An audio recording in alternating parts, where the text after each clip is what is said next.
All right.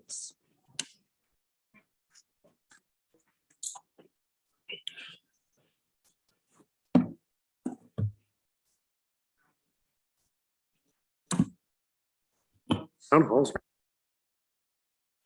is beautiful.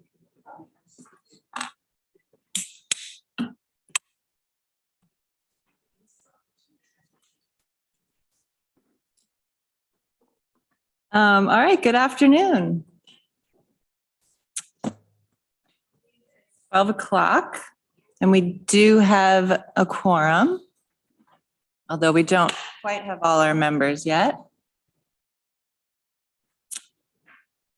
All right, let's get started. Welcome to the June 12th Government Operations Committee meeting.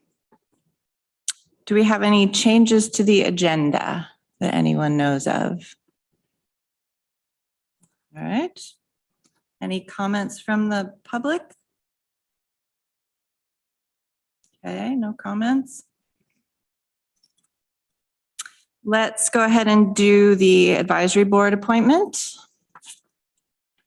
which is for the Library Board of Trustees, Marley Stoller, at large, term expires December 31st, 2024. Can I have someone move that? Greg moves. Mike seconds, thank you. I have not met this person, but we did talk about her coming on to the board at the last library board meeting, and people were enthused about that. So I don't think there are any concerns. Let's go ahead and vote. Greg? Yes. Mike? Yes. And I'm yes. Amanda, do we know if Travis and Yes, I think they both Coming. just, looks like they just got on. oh, good. Glad to know that. Welcome, Travis and Dan.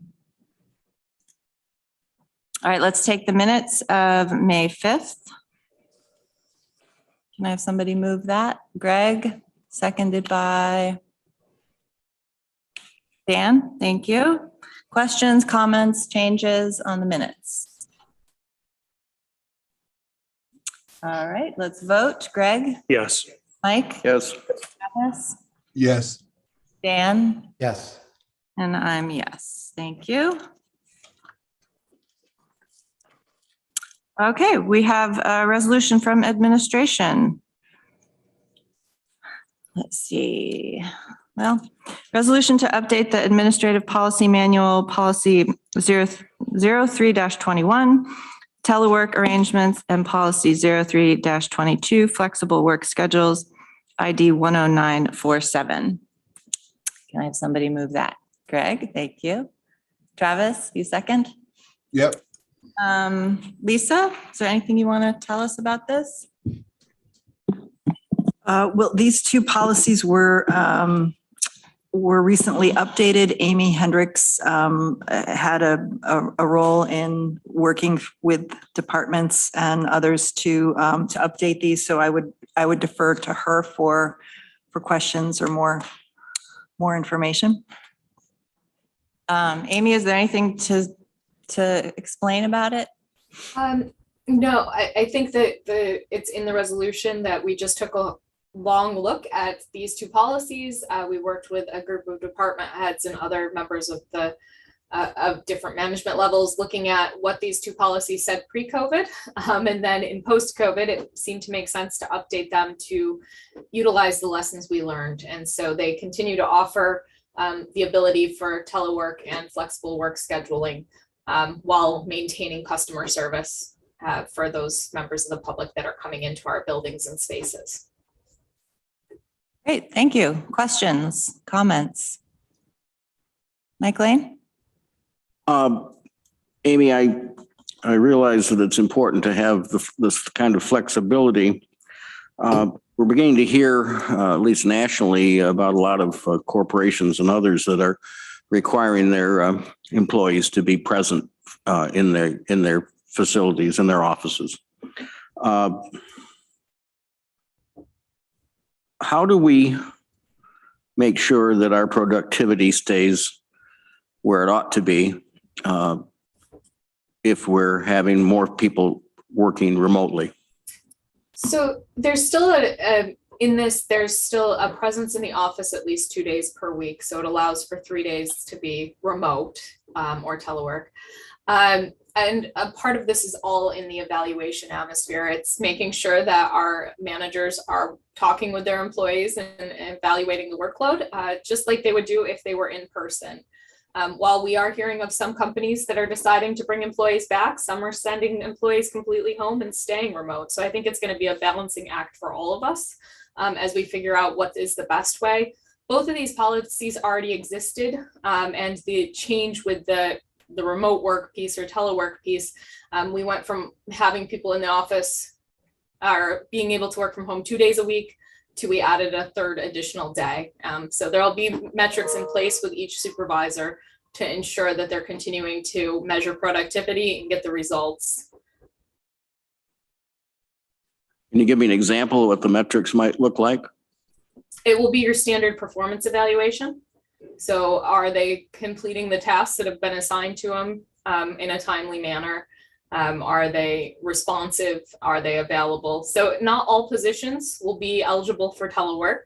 It comes with a discussion beforehand, and the telework or flexible work schedule can also be removed if it doesn't seem allowable or if it's not working out. Thank you. Have something, Lisa? I would just add to that, that it's still the discretion for telework remains with the department head. So not only for which positions are eligible for telework, some just aren't, but then also whether the employee is permitted to opt for a telework arrangement based on performance measures and other criteria. Okay. Other questions? I had a question, which we went through this policy a couple of years ago, and I may have asked the same question then. Under eligibility, it says they must be located in New York State and within 165 miles of Ithaca. And I'm just wondering where does 165 miles come from? So that has to do with tax implications, and I can't answer that fully. I don't know if Rick is on or prepared to answer that, but that is what that mileage has to do with, is their location is a result of different tax implications. I believe it has to do with the New York City and city of Yonkers, because those are different tax filings. So that came as a recommendation from finance. Okay, interesting. And then my last question is, do you have a sense of how many employees are utilizing any of this?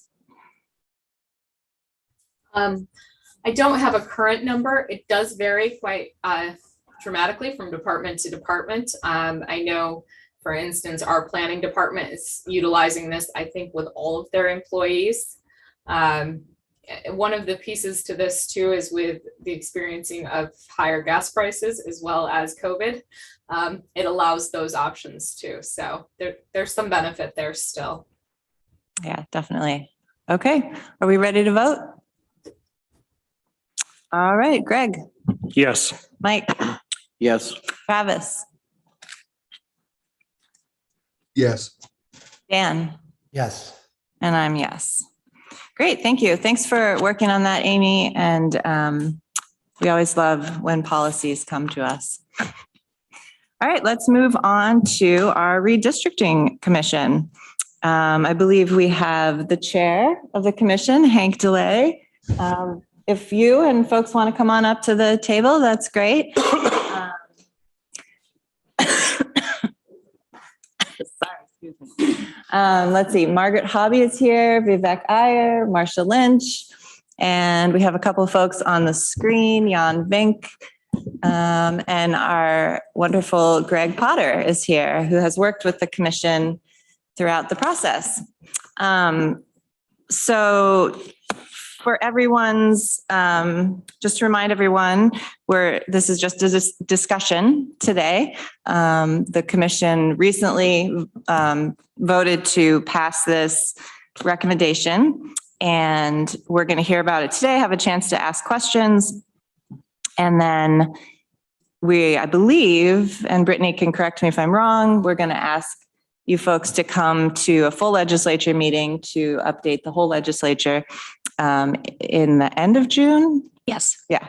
And then that will give the full legislature a chance to read this all and digest it. And then we'll have it come back to GO for a resolution and a vote. So that's the general process.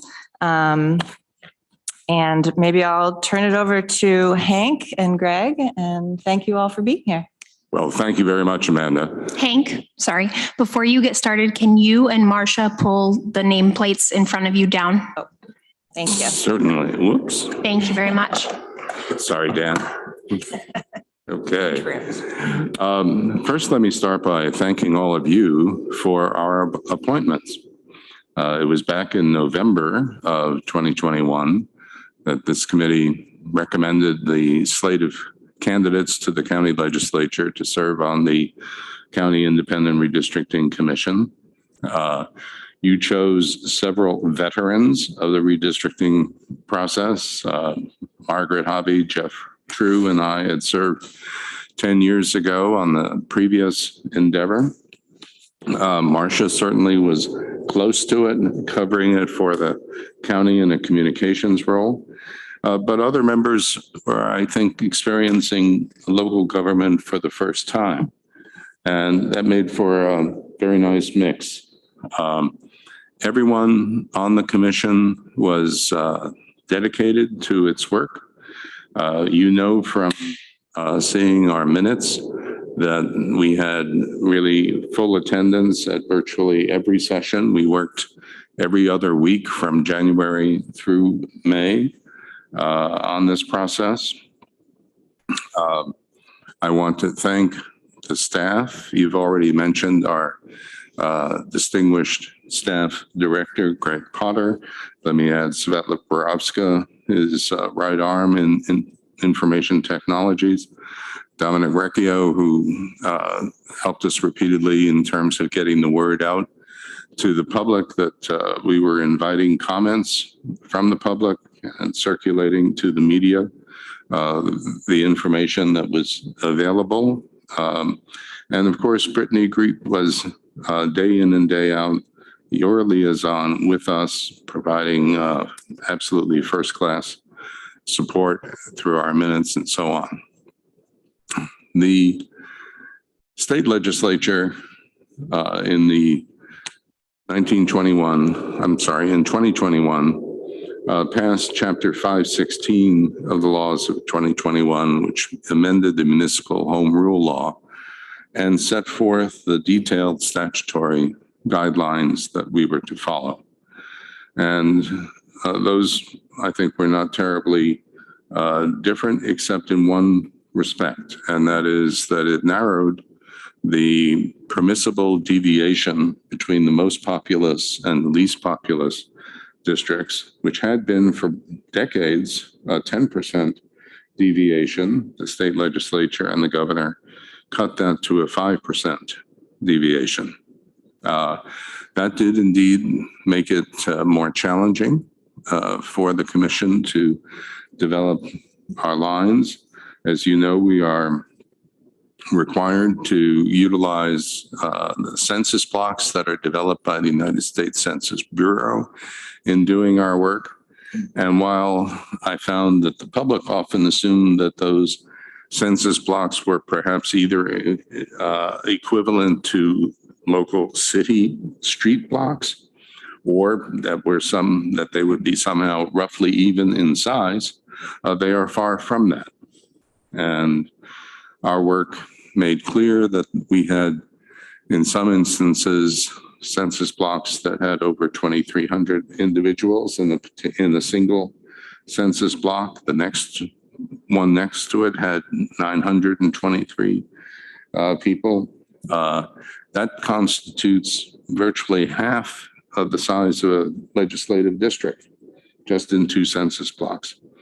So working that out so that you have still the permissible deviation limited to the 5% was a significant challenge for us from time to time. We started by looking at the existing 14-member legislature and discovered pretty quickly that there were significant challenges in continuing with that size if we wanted to also meet the other criteria that the state statute established. And those reflected communities of interest, avoiding splitting villages where possible, following familiar town borders and lines and so forth, all of which we needed to try to bring together in a package. And that led us ultimately to the recommendation that you have before you with the 16-member legislature, version 3-E. I want to thank again Greg Potter and Svetla for all the work that they have done in putting these various maps together. It was very important for all of us on the commission as well as for the staff. I apologize, but there we go. For my phone ringing at the moment. They did a terrific work with us. It was, I think, a good decision on your part that we had as much interaction as possible with the City of Ithaca Redistricting Working Group. I was honored to chair that group as well, and there we had excellent interaction right from the very start, and in several instances, we actually had joint sessions inviting public comment on draft proposals affecting the boundaries in the city, whether it be for city wards or for legislative districts within the city of Ithaca. So I thank you, all of you, for your support throughout. I would pause at this point and turn to colleagues who are here with me, either in person or Jan Vink is with us remotely, and ask if any of them would like to add to the comments that I've just made. Pull up the microphone. As a veteran of the commission from 10 years ago, I thought this went much more smoothly, partly due to technology, a nice mix of experience and new people on the commission. And also, I think the work of the city working group was just much more straightforward. It seemed to me I went to a lot of meetings 10 years ago of the city commission, and it seemed to go much more smoothly this time. And I'm glad that the maps are much more in alignment than at present. It's just my first time working on any civic service of this sort, and it was a good experience. And I thank you, Hank, and all of my fellow members. It was a learning experience for me. So. Great. Marsha, you want to add anything? I thought it was a very smooth and productive process. Hank, again, provided excellent leadership. We all benefited from that. Our staff provided excellent service and leadership, and it was a very productive process all around. We hear Jan as well. Yeah, not much to add. Very enjoyable process. I think Hank and all the staff that worked, and I think we had a great committee and very productive. Great. Sounds like it was a good experience for folks, and you got the work done at the same time. Well, let me turn it over to the committee to see if folks have questions or comments or anything they want to talk about right now. Mike Lane. I certainly want to thank you folks back for your volunteer work on this and how important it is to our county. I wondered if Hank or anybody else, if you could explain to me what your discussion was as to whether there should be an odd or even number of legislators. We know that at 14, which is the first time we'd ever had an even number, we've had some divided votes. Thank you, Mike. The issue certainly was discussed in our group, in part because members, I think there were in fact one former member and one current member of the county legislature who raised it during our public input sessions, and it's reflected in our minutes. There were two aspects of that. One was the even number. The second one was simply increasing the size of the legislature. On the latter issue, there was some concern expressed that it might lengthen the time of your meetings because possibly, and I have a hard time understanding this, more members might want to speak at greater length and prolong your deliberations. Our commission felt that somehow you would be able to control that yourselves through self-discipline and so forth. We did note that there was a period of time when the even number of members of the 14-member legislature produced a stalemate, but that was over the selection of leadership and not over substantive legislation. And to our knowledge, and chatting with members of the legislature, there had been no impasses that prevented the county legislature from acting in an appropriate fashion to adopt local legislation or sending information on to other layers of government and so forth because of the even number. And with that in mind, we thought that the advantages that were evident to us as we looked at the statutory guidelines that we had to meet outweighed the potential difficulty associated with the even number. Other questions, Mike? No, I'm just digesting that.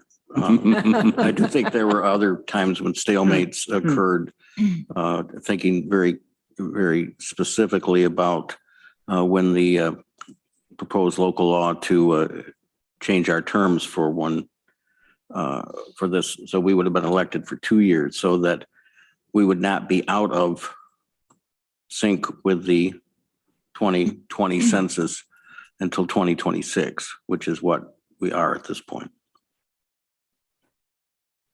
That was another stalemate. I don't remember it being a stalemate, but. It was. Okay. You voted against, by the way. I did vote against it. Yep. Dan? Thank you. I also just want to thank the committee for its work.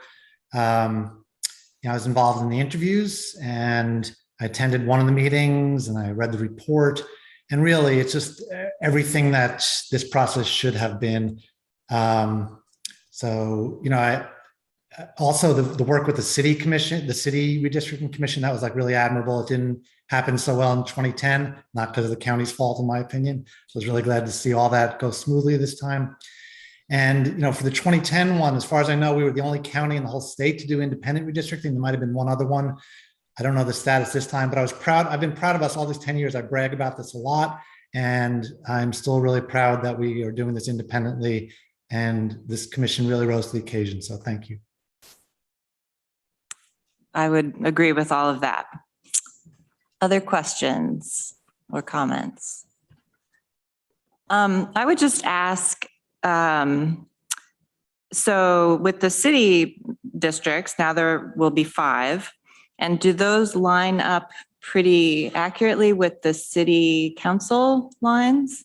Yes, there are 2 legislative districts that will go outside the city, most particularly District Number 1, Okay. where it will go up into the town of Ithaca along the west side of Cayuga Lake up to the boundary of the town of Ulysses. And then the second one is into a small part of the village of Lansing, as I recall. Right, yeah. Number 5, I think. So the legislator will have the city section and then a little bit of outside of That's that. correct. But otherwise, And- the within the city, it's still. That's correct. And as for the first district, that is very similar. In fact, it's almost identical to what was the case in the period from 2000 to 2010. Oh, interesting. Okay. Yeah, I also appreciated, I represent the town of Ithaca and my district hasn't changed that much. But I do appreciate that you tried to keep the town of Ithaca sections together. And I mean, it is still broken up a little bit, but it's an awkward geography for the town of Ithaca. So I know that's a challenge, but I think you did pretty well with that. So thank you. Very welcome. We tried very hard to listen carefully to the public input that was made available to us. You spoke, as I recall, about the placement of students at a college, recognizing a community of interest there. We certainly had interest in the how many districts would affect the town of Enfield. We had discussions about the village of Lansing, the village of Cayuga Heights, and so forth. Yeah, I know the town of Ithaca is a challenge. Anything else? Mike? One other question. At one of your meetings, which I attended, I heard, and it was the meeting when you first had the first concept maps that came out from staff. And staff talked about the 13-member concept working very well. Why was that rejected? Oh, you're going into our ancient history. No. Well, it hasn't been that many months. Marcia. I believe, and Greg, you can correct me if I'm wrong, that the 13-member scenario had been prepared when we thought we could still have a deviation in population of 10% instead of 5. I believe that's the case. Greg, is that the case? Yeah, that was the case.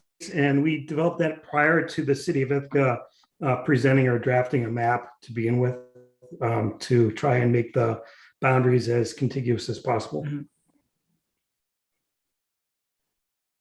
So the city of Ithaca drove it then?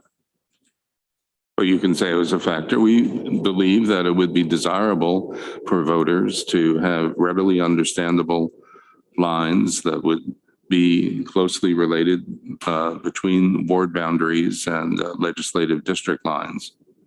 And we've accomplished that to a very, very substantial degree.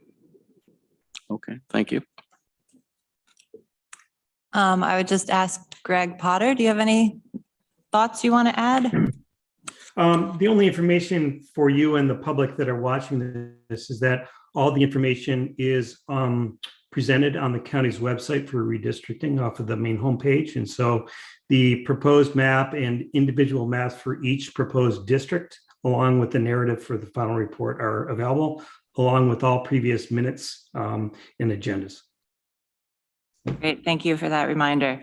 Well, again, I'll just echo what everybody said. Thank you for your time and your dedication to an independent process. As we know, that's not always the case. So we appreciate that. And hopefully we will see some or all of you at our legislature meeting, and we'll go from there. So, Very good.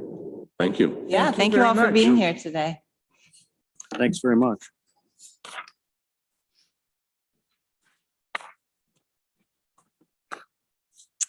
All right.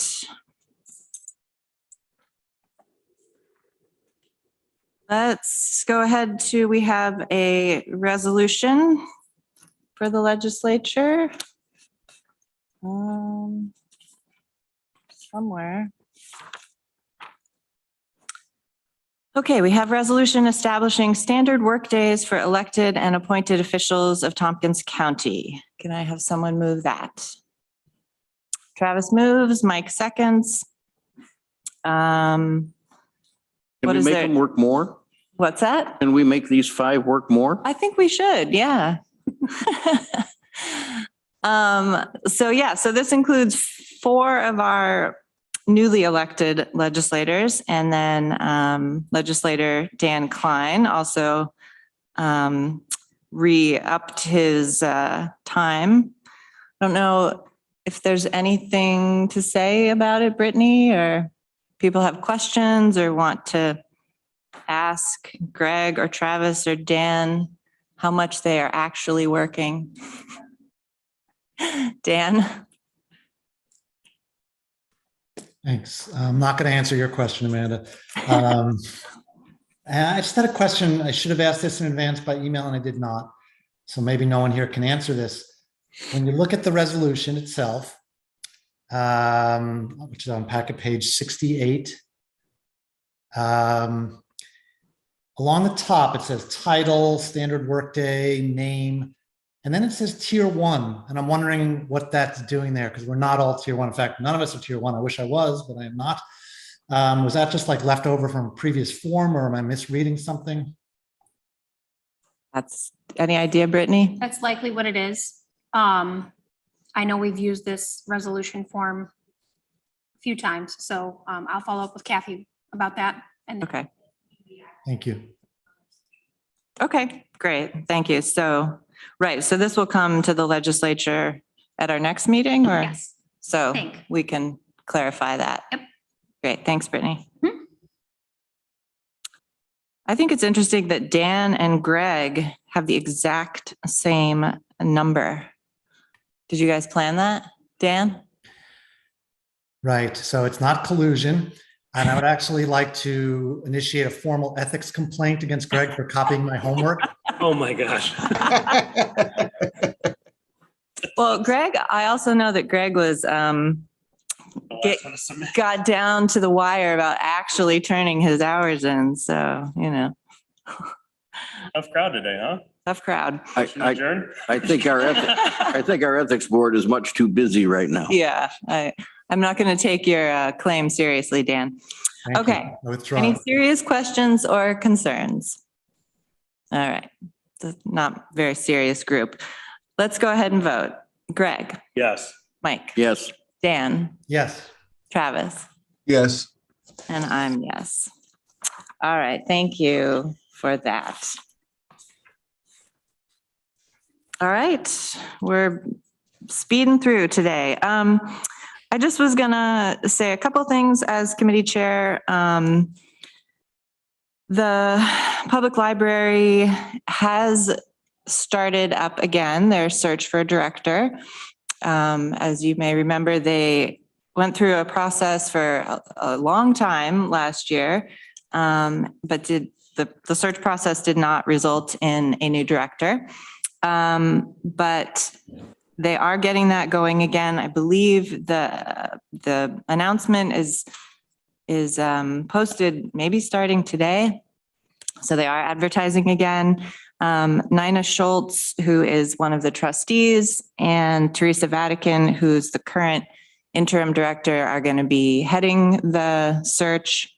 And hopefully this will be an ongoing process that will result in a good director. I believe I'm going to serve on the search committee, and I think they were going to ask you as well, Mike. I haven't heard from them. Okay. I think Teresa had a vacation this week. So anyway, if you're interested, they might be reaching out to you.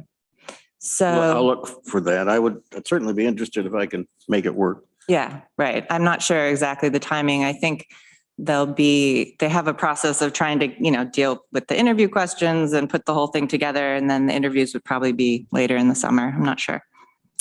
And then just also a reminder or an update.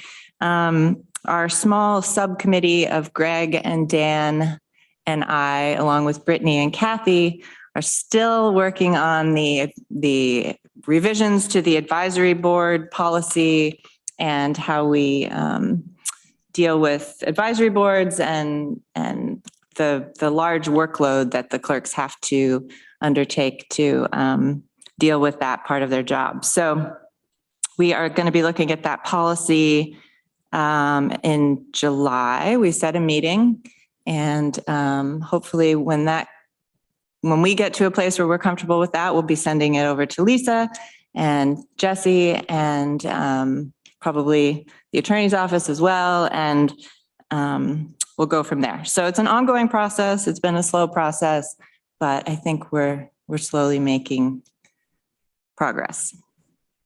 And that's all I have for the moment. Let's go to Lisa. I think probably the most salient updates I have for county administration are a lot of our staffing transitions.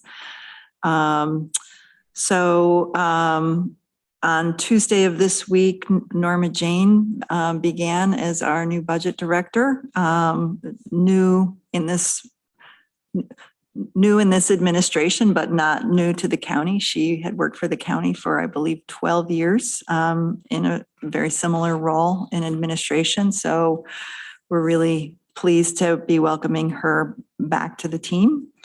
And then starting on June 27th, we will be welcoming Bridget Nugent as a deputy county administrator on the team. So we're pleased to have her be joining us. She is currently the Deputy Director of the Youth Services Department. She's had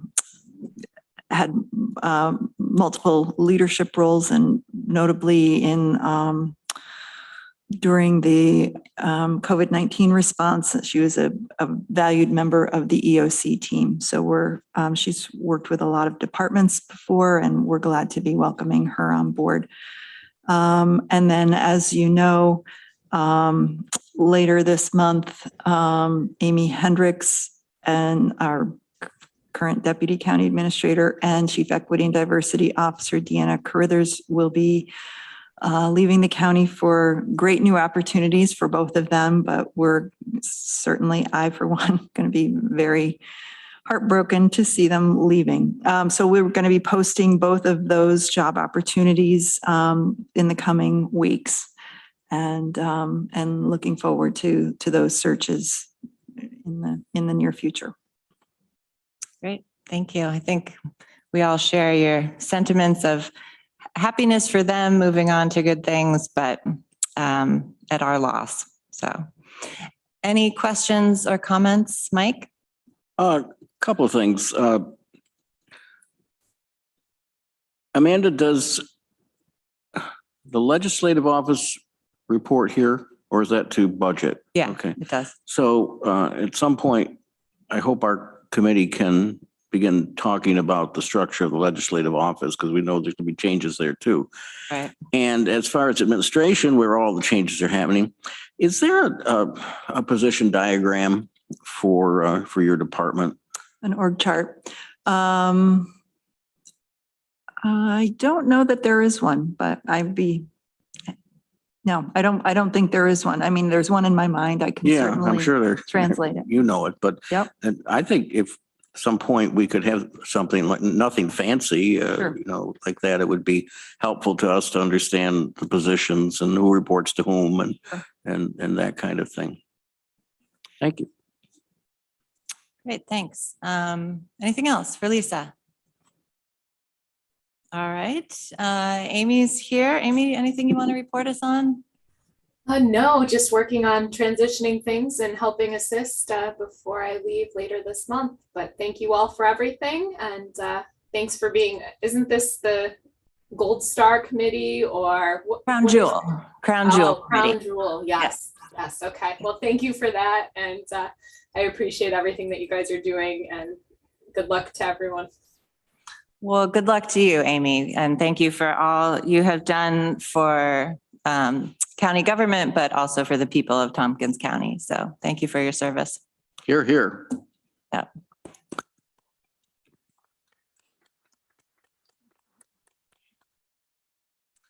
All right, County Attorney, we have Holly is here today. How are you? Good. Anything to report to us? No report. All right. Well, thank you for being here. Director of Finance, Rick Snyder. Anything to report to us today? I'm coming here. Go. I do. Last time we met, or maybe it was at a legislative meeting, I announced that we had hired our finance accounts payable clerk, and we were rounding the bend on making an offer for our director of accounting services, which is a management position.